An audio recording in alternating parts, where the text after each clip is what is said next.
Bismillahirrahmanirrahim. Assalamualaikum warahmatullahi wabarakatuh. Alhamdulillah. Alhamdulillahi al-barrir rahim, dzi fadlil azim, wa afdhalus salata wa atammat taslim ala sayyidina Muhammadin al-munazzal alaihi fi dzikril hakim, wa innaka la'ala khuluqin azim, wa ala alihi wa ashabihi fi darin na'im. Allahumma anfa'na bima 'allamtana warzuqna ilma bima yanfa'una innaka antas samiul alim. Allahumma inna nas'aluka ilman nafi'an wa rizqan thayyiban wa amalan mutaqabbalan. Allahumma inna na'udzubika min ilmin la yanfa' wa min qalbin la yakhsha wa min nafsin la tashba' wa min du'ain la yusma'. Allahumma la sahla illa ma ja'altahu sahla wa anta taj'alul hazana in syi'ta sahla. Rabbi shrah li sadri wa yassir li amri wahlul 'uqdatam min lisani yafqahu qawli, amma ba'd. Ikhwanu fiddin, rekan-rekan karyawan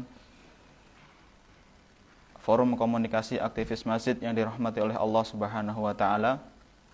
Sebagai hamba Allah Subhanahu wa taala, kita memiliki satu kewajiban ketika kita selalu diingatkan, selalu mengingat bahwasanya hadirnya kita di sini, duduknya kita di sini, ya kan, tidak lain karena bentuk pertolongan dari Allah Subhanahu wa taala. Dan kalau kemudian kita sudah sadar bahwasanya duduknya ana dan antum di sini bukan karena kita sehat, bukan karena kita kuat, bukan karena kita memiliki tenaga, tapi ini semata-mata bentuk pertolongan dari Allah Subhanahu wa taala. Allah menggerakkan kepada kita, ya kan, memudahkan kita untuk berkumpul dalam satu majelis ini, dalam satu majelis yang kita berharap Allah Subhanahu wa taala meridhai majelis kita pada pagi hari ini. Namun kewajiban itu yang harus kita tunaikan adalah kita senantiasa bersyukur kepada Allah Subhanahu wa taala. Kita meringankan lisan kita untuk memuja dan memuji Allah Subhanahu wa taala agar kesempatan kebaikan yang diberikan oleh Allah Subhanahu wa taala kepada kita itu berbarokah di hadapan Allah Subhanahu wa taala.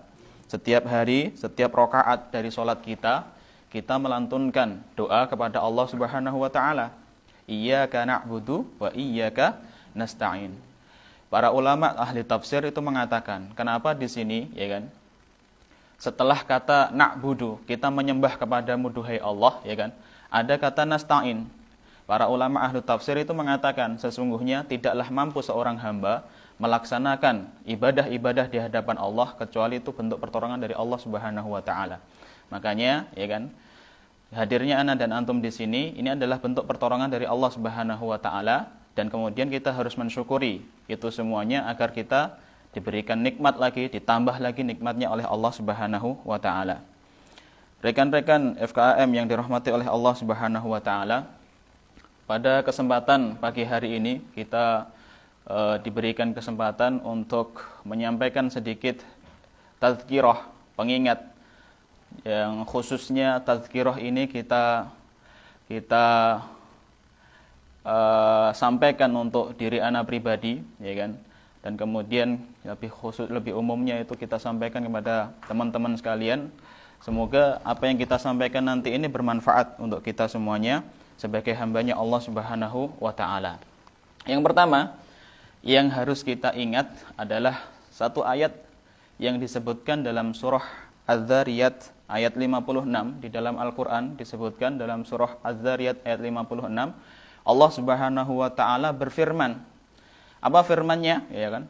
Wa ma khalaqtul jinna wal insa illa liya'budun. Ya kan? Ini ayat yang masyhur sekali. Ayat yang kemudian sering dilantunkan, sering diingatkan kepada kita.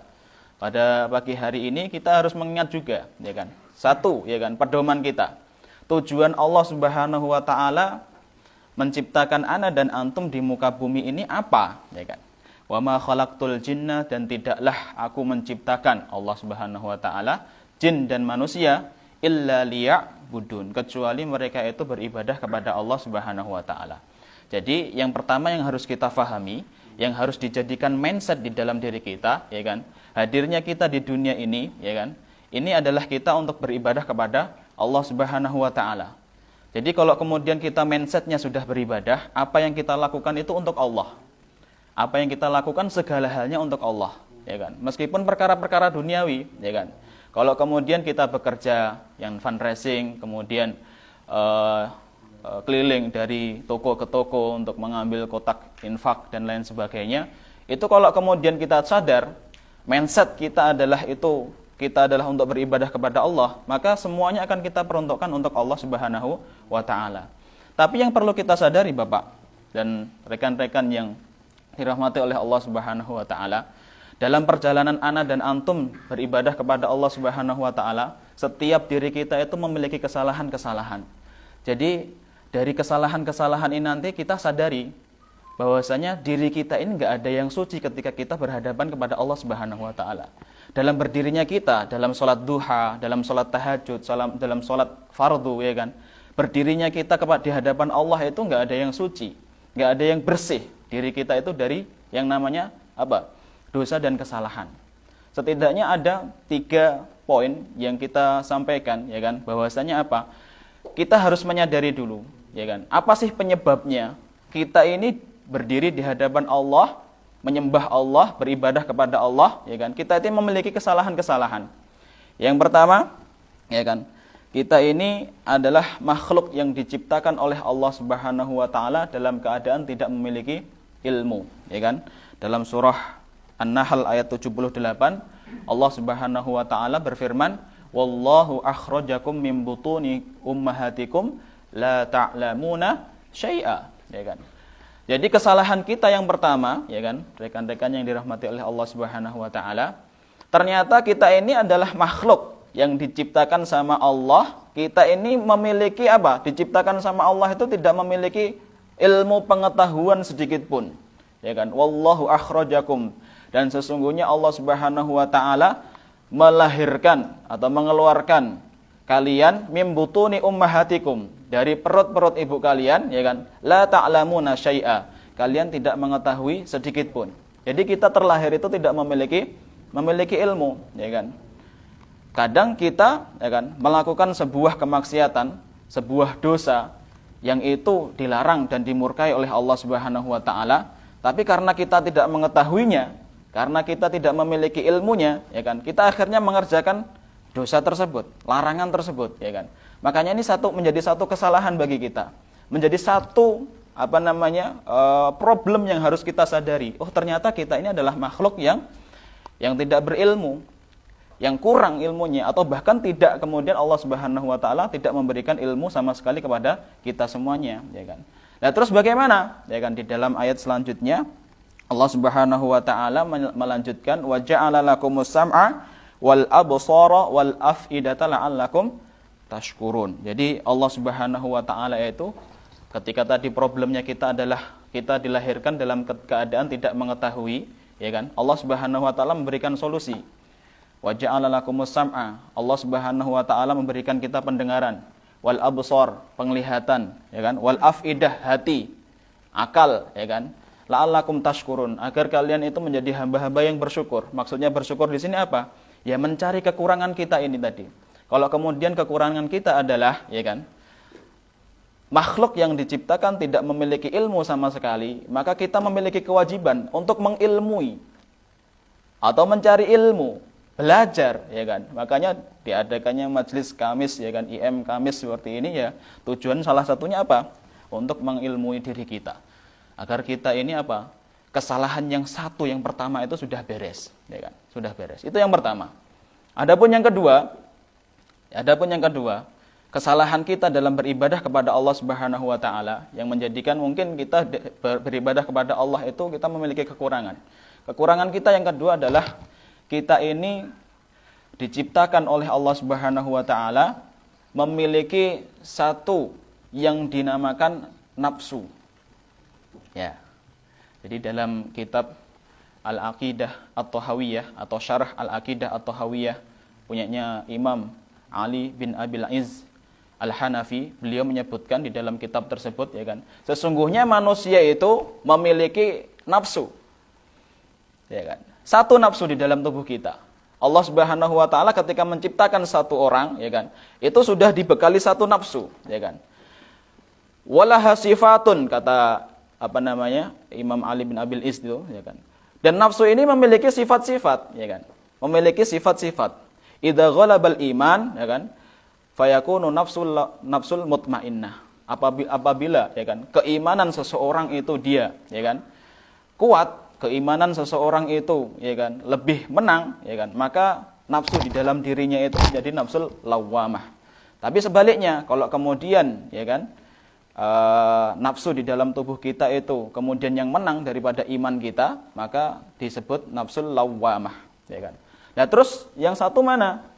Kan ada, kita mendengarkan bahwasanya nafsu itu ada 3. Nafsul lawwamah, nafsul mutmainnah, nafsun la'amaratum bisu, ya kan. Ternyata di dalam kitab Syarah Aqidah At-Thahawiyah tersebut, nafsul la'amaratum bisu itu adalah tabiat aslinya nafsu. Jadi tabiat asli nafsu itu ya la'amaratum bisu, selalu menyuruh kepada keburukan dan kejelekan, selalu menyuruh kepada apa? Kemaksiatan kepada Allah Subhanahu wa taala. Ya kan? Itu tabiat aslinya nafsu, ya kan? Tabiat aslinya nafsu itu selalu menyuruh keburukan, selalu menyuruh untuk kemaksiatan kepada Allah Subhanahu wa taala. Nek kita nuruti, berarti nafsu kita menjadi nafsul lawamah, tercela, terburuk, ya kan? Ya kan? Kalau kemudian, ya kan, nafsu tadi itu yang menyuruh kepada keburukan tadi itu kita tampis, ya kan? Kemudian iman kita yang menang, berarti nafsu kita menjadi nafsul mutmainnah, ya kan? Ini yang harus kita sadari, ternyata diri kita ini, masing-masing kita ini memiliki nafsu. Dan tabiat asli nafsu itu selalu menyuruh kepada keburukan, selalu menyuruh kepada kemaksiatan, durhaka sama Allah Subhanahu wa taala, ya kan? Itu kesalahan kita yang kedua. Ada lagi kesalahan kita yang ketiga, ya kan? Kesalahan kita yang ketiga itu apa? Ternyata kita ini tidak bisa terhindar dari wasawisus syayatin. Apa wasawisus syayatin itu? Tipu dayanya setan. Gangguannya setan itu kita tidak bisa tidak bisa terlewati, tidak bisa terhindar. Karena apa? Di dalam Al-Qur'an, ya kan? Surah Al-A'raf ayat 17 itu disebutkan bahwasanya dulu ketika Allah Subhanahu wa taala mengeluarkan iblis dari surga, ya kan? Iblis itu kemudian berjanji di hadapan Allah Subhanahu wa taala. Apa janjinya? Tsumma la'atiyannahum min baini aydihim wa min khalfihim wa an aymanihim wa an syama'ilihim. Jadi ketika iblis itu dikeluarkan dari surga, ya kan? Iblis itu berjanji sama Allah Subhanahu wa taala. Duhai Allah, tsumma la'atiyannahum, sungguh benar-benar saya nanti, ya kan, berserta pasukanku, ya kan, akan mendatangi mereka. Mereka ini siapa? Para manusia, hamba-hambanya Allah Subhanahu wa taala. Min baini aidihim, dari arah depan mereka, wa min khalfihim, dari arah belakang mereka, wa an aymanihim, dari arah sisi kanan mereka, wa an syama'ilihim, dan dari arah sisi kiri mereka. Ini kesalahan kita yang ketiga yang harus kita sadari. Ternyata dalam kehidupan kita, dalam beribadah kepada Allah Subhanahu wa taala, kita itu memiliki 3 kesalahan. Ya kan? Yang pertama tadi apa? Kita terlahir dalam keadaan tidak memiliki ilmu. Kadang kita ini melaksanakan kemaksiatan, kadang kita melaksanakan sebuah dosa karena semata-mata kita tidak mengetahui ilmunya. Kita tidak memiliki ilmu. Karena kita nggak memiliki ilmu, terus kemudian kita terjerumus dalam yang namanya lubang kemaksiatan. Ataulah kadang kita sudah mengetahui, ini dosa, ini itu nggak boleh sama Allah, dilarang, diharamkan di dalam agama Islam. Tapi kita masih melakukannya. Karena apa? Kita kalah dengan hawa nafsu yang ada di dalam tubuh kita. Atau kadang ini, kita sudah tahu, ya kan? Kita sudah tahu itu adalah dosa. Kita sudah tahu, ya kan, di dalam diri kita ini ada nafsu yang selalu menyuruh ke dalam keburukan. Tapi kita kadang juga terjerumus dalam dosa. Kita melakukan hal-hal yang dimurkai sama Allah Subhanahu wa taala. Karena apa? Karena kita kalah dengan wasawisus syayatin, ya kan? 3 ini yang menjadikan kita ini apa? Kalau kemudian kita beribadah di hadapan Allah itu kita tidak dalam keadaan suci, Bapak Ibu.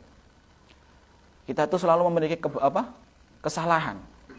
membawa dosa dalam kemudian kita sholat, ya kan? Kemudian kita shaum, kemudian kita apapun amal ibadah yang kita kerjakan di hadapan Allah itu kita membawa dosa. Setidaknya 3 poin yang tadi itu harus kita pahami betul, ya kan? Solusinya apa? Ya kemudian kita mengilmui segalanya. Kita harus berilmu, dekat dengan para ulama, dekat dengan orang-orang soleh, agar apa? Kita terhindar dari yang namanya dosa. Tapi apakah Allah Subhanahu wa taala kemudian, ya kan, tidak memperhatikan orang-orang atau hamba-hambanya yang berbuat dosa? Enggak. Jadi Allah Subhanahu wa taala itu tidak hanya kemudian memperhatikan orang-orang yang taat kepadanya tok. Tapi Allah Subhanahu wa taala juga memperhatikan orang-orang yang berbuat dosa dan maksiat. Dalilnya apa? Ya kan, dalam surah Al-Baqarah ayat 30 disebutkan, ya kan? Wa idz qala rabbuka lil malaikati inni ja'ilun fil ardi khalifah. Jadi dulu itu sebelum Allah Subhanahu wa taala menciptakan bumi, ya kan, dan kita semuanya, Allah Subhanahu wa taala itu berfirman kepada para malaikatnya. Ngomong sama malaikatnya, wahai para malaikat, wa idz qala rabbuka, ketika Allah Subhanahu wa taala, ya kan, berfirman kepada malaikat, inni ja'ilun fil ardi khalifah. Saya akan apa? Saya akan menciptakan khalifah. Artinya apa? Menciptakan para manusia. Menciptakan makhluk, ya kan? Yang namanya manusia. Terus apa yang dikatakan para malaikat ketika mereka mendengarkan kabar bahwasanya Rabb-nya akan menciptakan ana dan antum semuanya? Apa yang kemudian mereka katakan, ya kan? Qalu, mereka berkata, langsung menimpali apa yang kemudian Allah Subhanahu wa taala rencanakan. Jadi Allah berencana ingin menciptakan ana dan antum, kemudian para malaikat itu kemudian apa? Menimpali. Qalu ataj'alu fiha ma yufsidu fiha wa yasfiku dima. Duhai Allah, apakah engkau akan menciptakan manusia yang nantinya mereka akan berbuat kerusakan di muka bumi, ya kan? Dan mereka juga akan menumpahkan darah. Bermaksiat kepadamu, wahai Allah. Ya kan? Malaikat aja tahu, Bapak Ibu. Ya. Rekan-rekan FKM yang dirahmati Allah Subhanahu wa taala. Malaikat itu tahu. Apalagi Allah Subhanahu wa taala yang Maha tahu. Kelak ketika Allah Subhanahu wa taala menciptakan manusia itu, apakah manusia tidak berbuat dosa? Tahu, malaikat aja tahu. Akan mereka itu membuat kerusakan di muka bumi. Mereka itu akan membuat atau menumpahkan darah di muka bumi, ya kan? Itu malaikat tahu, apalagi Allah Subhanahu wa taala. Ya kan? Tapi sesungguhnya inilah, ya kan?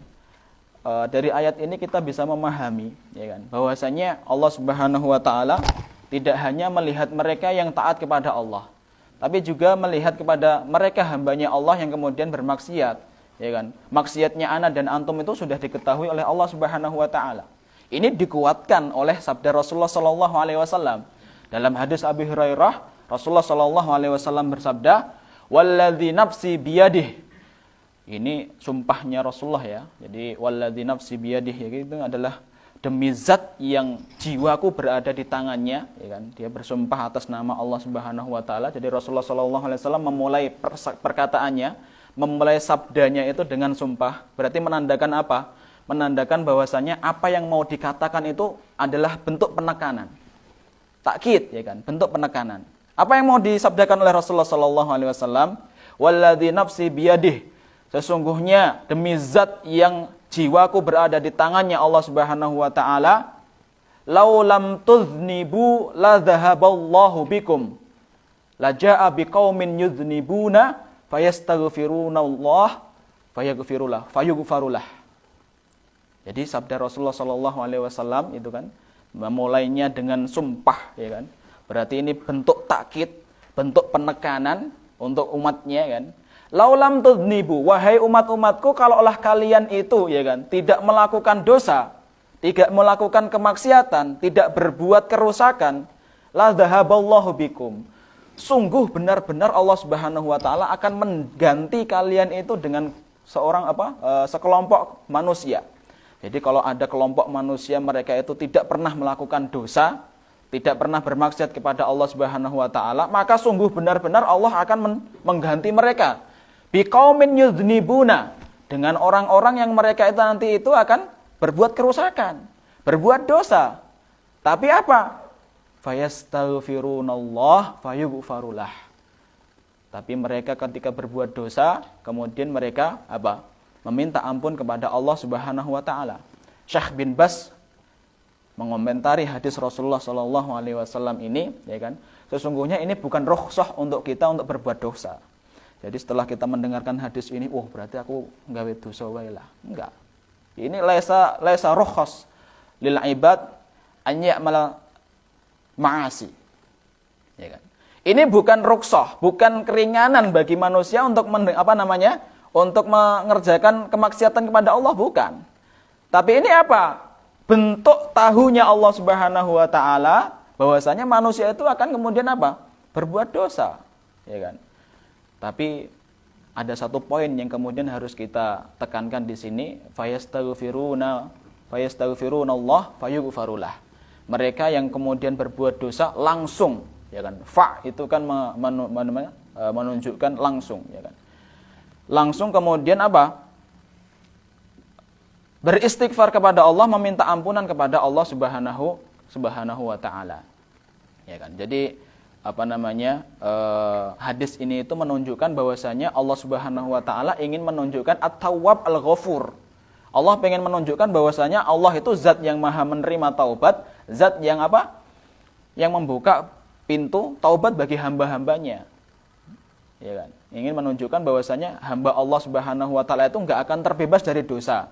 Kalau kemudian sudah sadar ana dan antum bahwasanya 3 kesalahan tadi itu, dari 3 kesalahan ini bahwa, ya kan, rekan-rekan FKM yang dirahmati Allah Subhanahu wa taala, dari 3 kesalahan ini tadi itu sudah cukup untuk apa? Untuk menyadari diri kita bahwasanya diri kita itu enggak suci.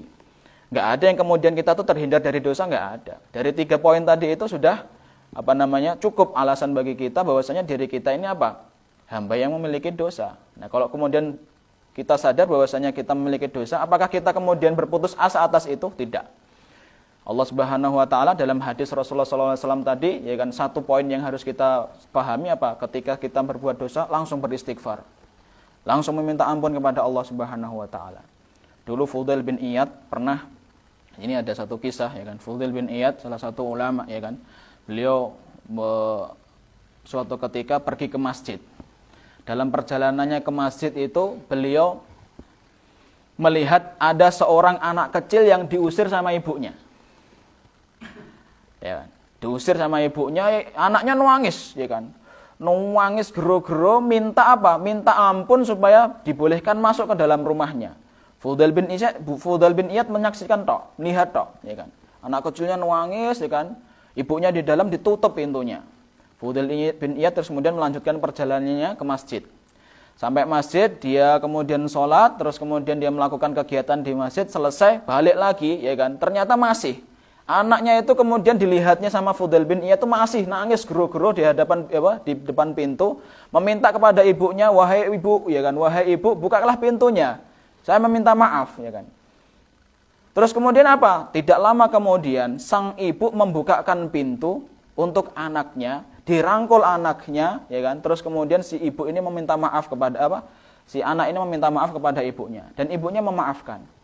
Fudail bin Iyad dari kejadian itu menyimpulkan, kalaulah sang ibu, ya kan, yang melahirkan si anak itu mampu untuk memaafkan kesalahan besar yang dilakukan oleh seorang anak, apalagi Tuhan, apalagi Allah yang menciptakan seluruh manusia. Allah tidak akan membiarkan ketika seseorang hamba nangis, ya kan, meminta ampun di hadapan Allah, itu tidak akan membiarkan begitu saja. Pasti Allah Subhanahu wa taala akan membuka selebar-lebarnya pintu taubat, pintu maghfirah, pintu ampunan bagi hamba yang kemudian menyesali, kemudian beristighfar dari dosa-dosa yang diperbuatnya. Fudail bin Iyad dari kisahnya tadi itu bisa kita simpulkan, kalaulah ibu di dunia ini mereka adalah manusia biasa, terus kemudian memiliki hati nurani, kasih sayang yang lebih daripada ana dan antum, ya kan, sama anaknya itu kemudian tarohum, bisa memiliki kasih sayang yang kuat, ya kan, apalagi Allah yang menciptakan ibu-ibu di dunia ini, apalagi Allah yang memegang hati-hatinya para ibu-ibu ini. Makanya ini harapan bagi kita sebagai hambanya Allah Subhanahu wa taala, kita ini masih memiliki harapan bahwasanya kita adalah hamba yang diampuni dosanya oleh Allah Subhanahu wa taala. Ya kan? Maka dari situ ya kita harus menyadari kalaulah kemudian kita ini adalah hamba yang kurang, ada aib-aibnya, maka kita harus menambalnya dengan beristighfar dan meminta ampun kepada Allah Subhanahu wa taala. Itu tadi poin-poin yang kita sampaikan, 3 poin kesalahan bagi kita. Terus kemudian apa yang harus kita lakukan? Ya kita kemudian bertobat dan beristighfar kepada Allah Subhanahu wa taala. Karena Allah Subhanahu wa taala itu Al-Ghafur, Maha menerima taubat, At-Tawwab, Maha menerima taubat, ya kan? Makanya kita di setiap waktu luang kita ya jangan sampai lisan kita itu tidak basah dengan zikir kepada Allah Subhanahu wa taala, beristighfar, gitu kan. Banyak hadis-hadis Rasulullah sallallahu alaihi wasallam yang menyebutkan bahasanya orang yang kemudian melazimi istighfar, ya kan, ja'alallahu min kulli dhiqin makhraja. Allah akan menjadikan apa? Setiap kesempitannya, setiap jalan cobaannya itu jalan keluar. Maka ini harus kita sadari bersama. Kalau kita melazimi istighfar setiap waktu-waktu kosong, kita melazimi astaghfirullahaladzim wa atubu ilaih, ya kan, astaghfirullahaladzim wa atubu ilaih itu. Ya, semoga Allah memberikan kemudahan bagi kita. Ini satu lagi sebelum kita tutup. Grand Syekh Muhammad At-Thayyib itu Grand Syekh di Al-Azhar. Beliau memberikan satu maklumat bagi kita. Apa perbedaan maghfirah dengan al-afwu? Jadi ada 2 kata dalam bahasa Arab yang itu menunjukkan bahwasanya kita meminta ampunan. Al-maghfirah sama al-afwu, ya kan. Al-maghfirah ampunan, ya kan. Al-afwu itu pemberian maaf, ya kan. Beliau mengatakan, ya kan, al-maghfirah itu adalah ketika seorang hamba meminta ampun kepada Allah, Allah mengampuni, tapi perbuatan dosanya itu masih dicatat dalam buku kehidupan, catatan kehidupannya. Tapi al-afwu, seorang hamba ketika meminta ampunan, ya kan, diberikan al-afwu, maka apa? Akan diampuni dosanya dan dihapuskan, ya kan, dari catatan amalan kehidupannya. Seakan-akan dia tidak pernah melakukan dosa. Jadi jangan sampai kita tinggalkan Allahumma innaka afuwun karim, tuhibbul afwa fa'fu anni, itu enggak dibaca ketika Ramadan tok. Itu juga bisa sama derajatnya dengan istighfar, bahkan lebih tinggi, ya kan. Kalau istighfar itu diampuni tapi masih dicatat. Allahumma innaka afuwun karim tuhibbul afwa fa'fu anni, Allahumma inni as'alukal afwa wal afiyata fid dunya wal akhirah, diampuni terus enggak dicatat. Seakan-akan kita tidak melakukan dosa sekalipun, ya kan. Itu barakallahu fikum mungkin yang bisa saya sampaikan pada kesempatan yang berbahagia ini. Astaghfiru minkum katsiran. Kalau ada kesalahan kata atau ketidaknyamanan dalam hati, jika ada benarnya atau datangnya dari Allah Subhanahu wa taala, aqulu qouli hadza wa astaghfirullah li wa lakum wa akhir. Wassalamualaikum warahmatullahi wabarakatuh.